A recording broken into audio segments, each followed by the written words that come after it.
میں نیوٹرل ہوں، یہ آپ لوگوں کا مسئلہ ہے۔ تم نیوٹرل نہیں، لالچی اور حریص ہو، تم بے غیرت ہو مہر ماں۔ اور یہاں سلطان منزل کے مکینوں پر پورا آسمان گرا تھا۔ مہر ماں مارے شوق کے 2 قدم پیچھے ہوئی۔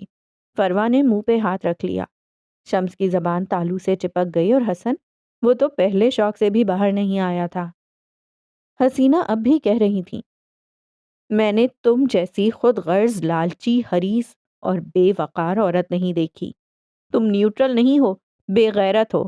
جب تمہاری بہن پٹ رہی تھی تم تب بھی یہیں تھیں، جب حسن مار کھا رہا تھا تم تب بھی یہیں تھیں، اور آج جب یہاں میں کھڑی ہو کر اپنے بچوں کے لیے لڑ رہی ہوں تم آج بھی بے غیرت ہو۔ ماما میں، اس نے کچھ کہنا چاہا۔ مامی، ماما نہیں مامی کہو۔ انہوں نے ایک ایک لفظ پہ زور دیا۔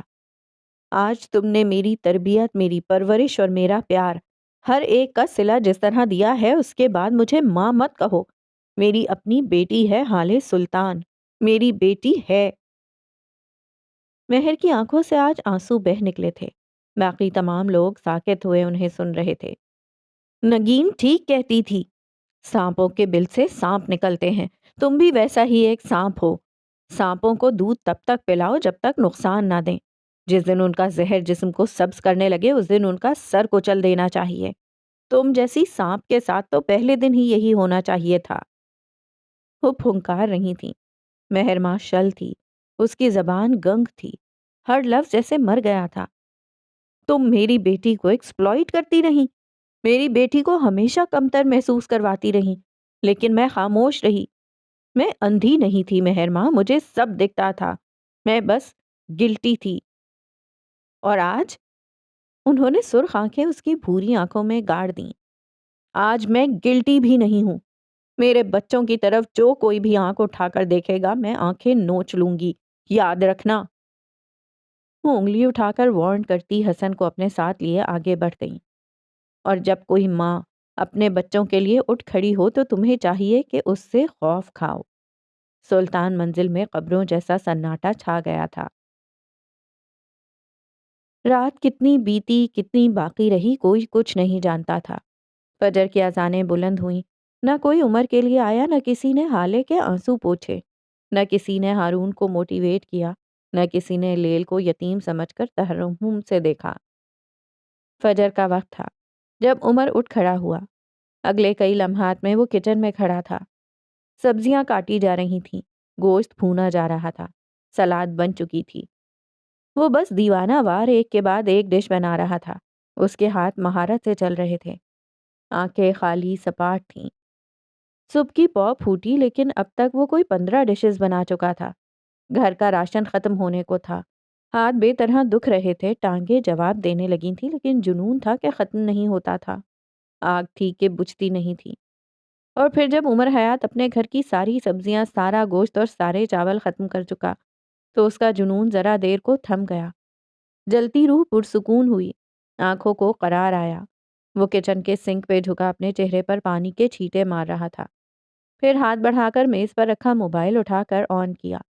لاتعداد کالز، انگنت میسیجز، وہ باری باری سب کو رپلائی کرتا جا رہا تھا۔ یہاں سے وہاں گھومتے ہوئے فون پہ لوگوں سے بات کرتے ہوئے وہ دہرا رہا تھا، مجھے سب پتا ہوتا ہے، اور جب ایک شیف اور پولیس والا اپنی جان میں واپس آ جائے تو تمہیں چاہیے کہ اس سے ڈرو۔ کچن سے آتی کھٹر پٹر کی آوازیں، بلند آواز میں فون پہ بات کرتا عمر حیات اور بہتے ہوئے آنسو حالے سلطان، ان سب کے ساتھ اس گھاس سے اٹھ کھڑی ہوئی۔ ساری رات نہ کوئی عمر آیا، نہ کوئی ہارون، نہ حسن۔ سب کے اپنے غم تھے، سب کے اپنے مسئلے۔ وہ اٹھی اور بھاری ہوتے قدموں کے ساتھ اپنے کمرے کی طرف جانے لگی۔ اس کا لباس ملگجا سا تھا، آنکھیں سوجی ہوئی، سرخ بال بکھرے ہوئے۔ وہ کسی شاعر کی برباد ہوئی محبت لگ رہی تھی۔ اپنے کمرے میں آ کر ڈریسنگ مرر کے سامنے کھڑے ہو کر اس نے اپنی آنکھیں دیکھیں، پھر لباس دیکھا، اور پھر اس نے آہستگی سے ہاتھ بڑھا کر اپنی نم آنکھوں کو رگڑا، گردن تان لی اور سرخ لپسٹک اٹھا کر ہونٹوں پہ مل لی۔ اس کے چہرے پر اب کے شیطانی چمک تھی، آنکھیں خالی تھیں جیسے کوئی آنسو کبھی یہاں آیا ہی نہ ہو۔ اور جب کوئی لڑکی سرخ لپسٹک لگا کر اپنے آنسو پوچھ کر گردن تان کر کھڑی ہو جائے تو تمہیں چاہیے کہ اس کے قہر سے ڈرو۔ اپنے کمرے میں بیڈ پہ اوندھے منہ گرا ہارون شاہد۔ اس کی آنکھوں میں رت جگہ کا خمار تھا۔ موبائل بج بج کر خاموش ہو گیا تھا۔ اس نے موبائل اٹھا کر دیکھا، گھنشام داس کے سیکٹری نے اسے اسٹوڈیو آنے کا وقت اور جگہ بتا دی تھی۔ یہ اس کا خواب تھا۔ کیا کسی روگ کو یہ حق تھا کہ وہ خوابوں کو نوچ کھائے؟ وہ اٹھ بیٹھا، کئی پل خالی خالی نگاہوں سے کمرے کو دیکھتا رہا اور پھر اس کی نظر اپنے اصل پر پڑی، اس کی ادھوری پینٹنگز۔ وہ ٹھنڈے فرش پر قدم رکھتا ایک پینٹنگ کے سامنے سٹول رکھ کر بیٹھا، ساتھ پڑی چھوٹی میز سے کلر ٹیوب اور کلر پیلیٹ اٹھائیں۔ اب وہ رنگوں کو آپس میں مکس کر رہا تھا۔ پھر برش کے بالوں نے رنگ کو چھوا اور اگلا لمحہ سب سے خوبصورت تھا۔ ہارون شاہد کا رنگوں سے بھرا برش کینوس پر اپنی چھاپ چھوڑ رہا تھا۔ جا چکی رات اور اترتی صبح نے ایک آرٹسٹ کو اپنے اصل کی طرف آتے دیکھا تو آسودگی سے آنکھیں موند لیں، اور جب کوئی مصور اپنے رنگوں کی طرف لوٹ آئے تو وہ کسی طرح آپ کی زندگی میں سیاہ رنگ بھرے گا، آپ کو اس کا اندازہ بھی نہیں ہوگا۔ لاؤنج کے فرش پر بیٹھی لیل سکندر کی آنکھیں خشک تھیں، جیسے وہ اپنے حصے کا رو چکی ہوں۔ بڑی بڑی آنکھوں میں اس وقت کچھ نہیں تھا، وہ خالی تھیں، سپاٹ سی۔ چھوٹے بال کندھوں پہ گر رہے تھے۔ دفتن اس نے اپنے فون کو دیکھا، کئی لوگ تھے جو اسے پروگریس رپورٹ طلب کر رہے تھے۔ اس نے تکان سے فون اٹھایا، کئی کالز آ چکی تھیں۔ اس نے سب سے پہلے نمبر پہ کال کی، فون اٹھا لیا گیا۔ تمہارا شوہر تمہیں چیٹ کر رہا ہے۔ تمہارے دراز سے غائب ہونے والی انگوٹھی تمہارے شوہر نے اسی عورت کو گفٹ کی تھی۔ اب اس کا ارادہ تمہارا وہ سیٹ چوری کرنے کا ہے جو اس نے تمہیں اینیورسری پہ دیا تھا۔ اور بس، کھٹاک سے فون بند۔ موبائل کے پار عورت ہیں کرتی رہ گئی۔ لیل اسی روبوٹک انداز میں دوسرا نمبر ڈائل کر رہی تھی۔ گھنٹی بجی۔ کسی 20-22 سال کے لڑکے نے ادھ سوئے جاگے انداز میں فون اٹھایا۔ تمہارا دوست؟ اس پہ تمہارا شک درست تھا۔ میں نے اس کا انسٹاگرام ہیک کیا تھا۔ وہ اپنے کچھ دوستوں کے ساتھ مل کر تمہارے فارم ہاؤس پر چوری کروائے گا اور تمہارے دادا کے لائے گئے اینٹیک پیسز لے جائے گا۔ اس کی مد میں اسے لاکھوں روپے ملیں گے۔ فارم ہاؤس میں کیمرے لگواؤ اور اپنے ارد گرد سیکیورٹی بڑھاؤ۔ بغیر اس لڑکے کا جواب سنے اس نے کال کاٹ دی۔ اگلے 1 گھنٹے تک وہ مختلف لوگوں سے بات کرتی رہی اور ہر ایک کے ماضی مستقبل کے بخیے ادھیڑتی رہی۔ پھر اس کے بعد وہ اٹھی تھی، گردن سیدھی کیے، بالوں کو ہاتھوں سے پیچھے جھٹکا، آنکھیں بند کر کے کھولیں اور ایک گہری سانس لی۔ بالآخر وہ مسکرائی، ایک شیطانی مسکراہٹ۔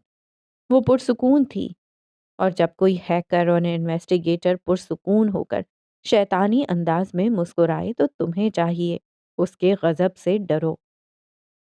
وہ چاروں بالآخر کھڑے ہو چکے تھے۔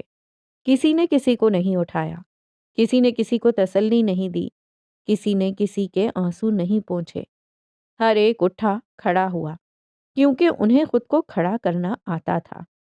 آپ کا محبوب شوق، آپ کا کام، آپ کا عشق ہی آپ کو اٹھا سکتا ہے، کھڑا کر سکتا ہے۔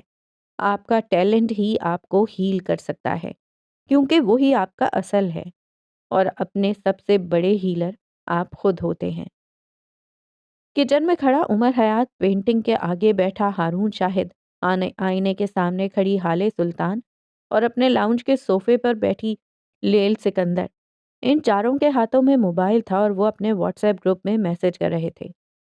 ٹون گونجی اور بیک وقت چاروں لوگوں کے میسج واضح ہوئے۔ ہم کب مل رہے ہیں؟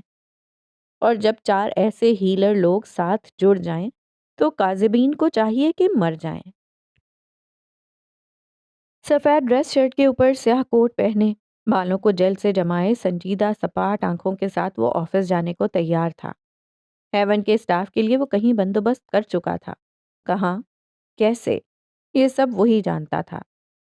اپنے کمرے سے نکل کر سیڑھیاں اترتا وہ نیچے جا رہا تھا جب ہالے کی آواز پہ رکا۔ وہ اپنے کمرے سے نکل رہی تھی۔ عمر آخری زینے پر تھا اور وہ پہلے۔ تمہاری وجہ سے کچھ بھی نہیں ہوا عمر۔ وہ بولی تو عمر تھم گیا لیکن مڑا نہیں۔ تم گلٹی نہیں ہو، تم جتنا کر سکتے تھے کر رہے ہو، خود کو مت تھکاؤ۔ وہ اب بھی نہیں مڑا۔ تم کل سے میری طرف نہیں دیکھ رہے۔ میں جانتی ہوں کیوں۔ تمہیں لگتا ہے حالے الزام دے گی، لیکن مجھے لگتا ہے یہ وقت کسی کو بھی الزام دینے کا ہے ہی نہیں، خود کو بھی نہیں۔ تم نہیں جانتے یہ سب کیسے ہوا، کیوں ہوا، لیکن جب شام میں تم واپس آؤ تو میں سننا چاہوں گی کہ عمر کو سب پتا ہوتا ہے۔ کیا میں کچھ زیادہ مانگ رہی ہوں؟ اب کہ وہ مڑا تھا، حالے گیلی آنکھوں سے اسے دیکھ رہی تھی۔ عمر مسکرایا، یا حالے اسے دیکھ کر مسکرائی۔ کلفتیں زائل ہونے لگیں، غم دور ہوئے۔ کوئی حالے کو نہ کر سکتا ہے کیا؟ اس نے گردن اٹھا کر پوچھا۔ حالے نے بس نفی میں سر ہلایا۔ وہ چند لمحہ اس کو دیکھتا رہا، نرمی سے، عقیدت سے، پھر مڑ گیا۔ وہ کھڑی رہی، اسے جاتے دیکھتی رہی۔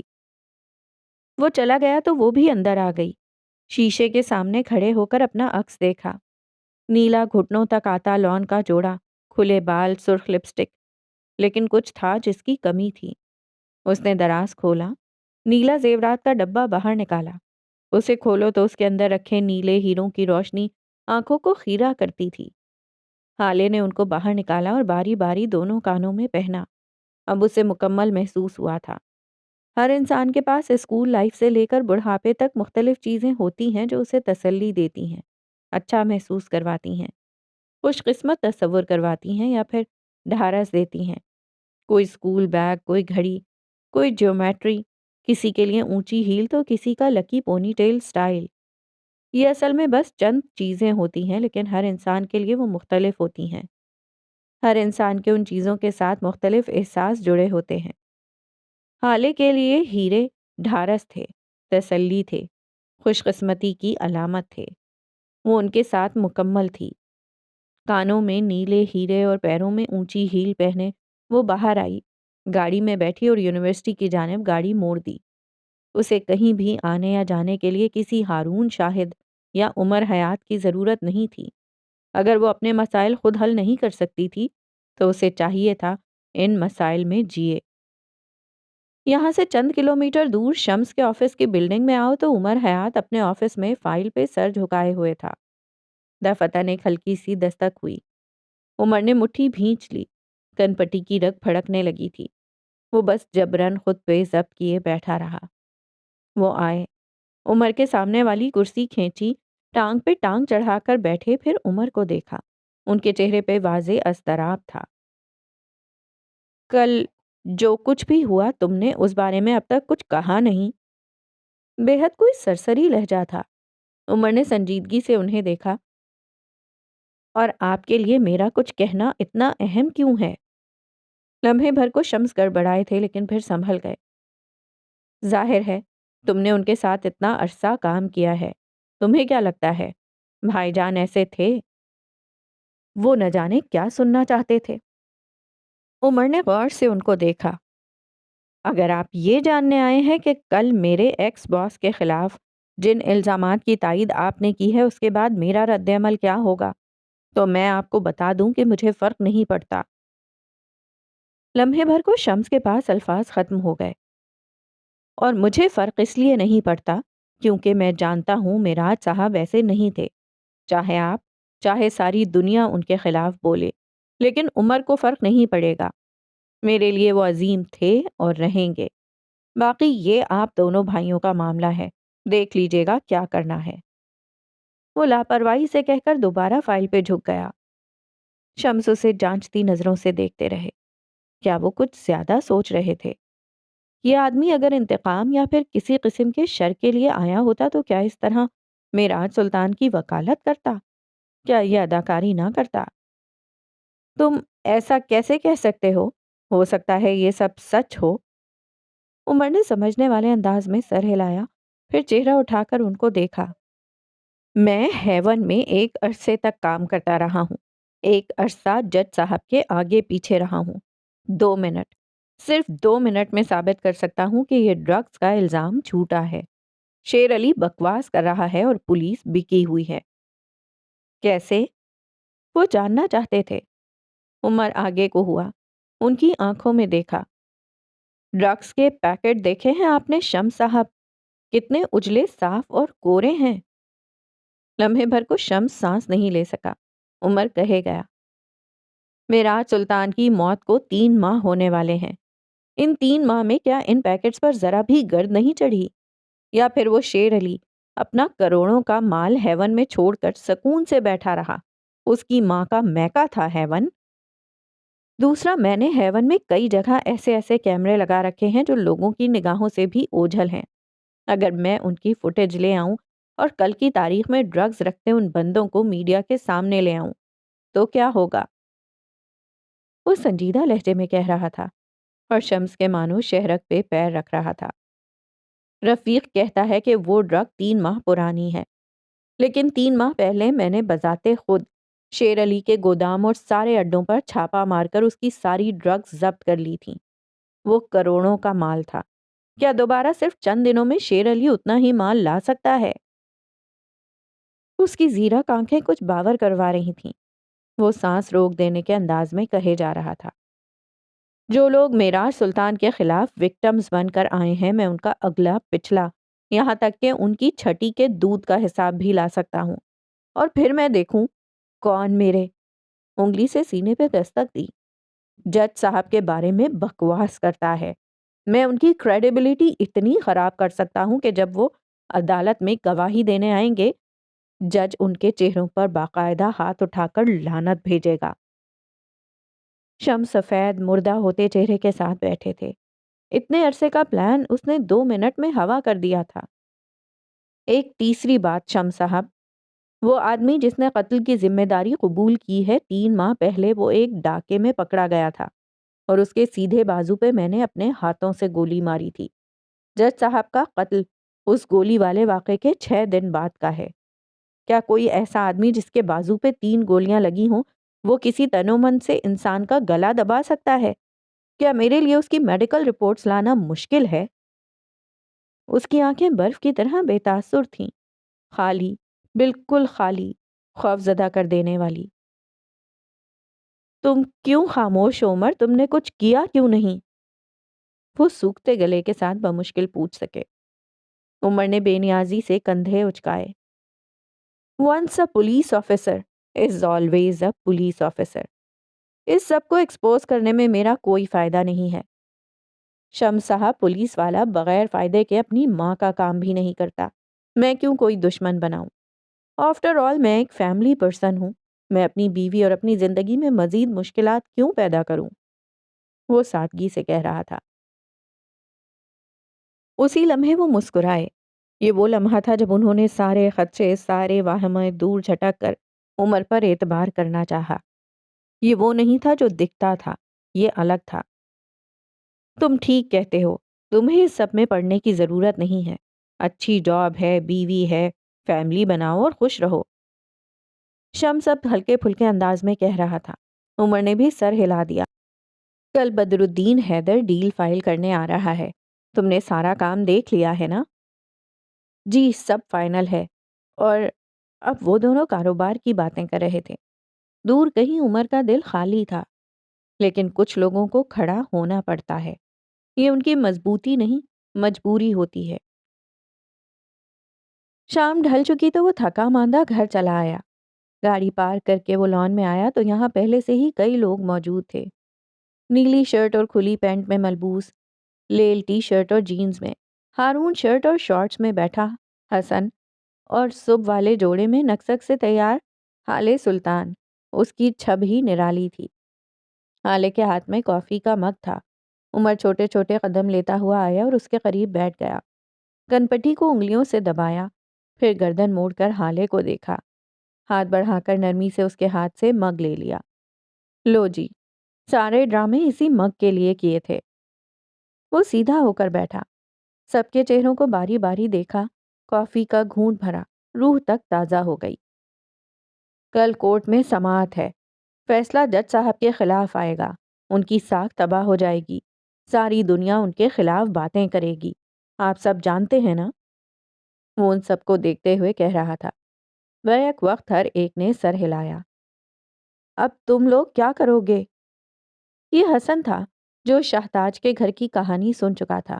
اسے اب امید تھی کہ یہ سب ضرور کل تک کوئی نہ کوئی حل نکال ہی لیں گے۔ ان چاروں نے حسن کو دیکھا، پھر ایک دوسرے کو۔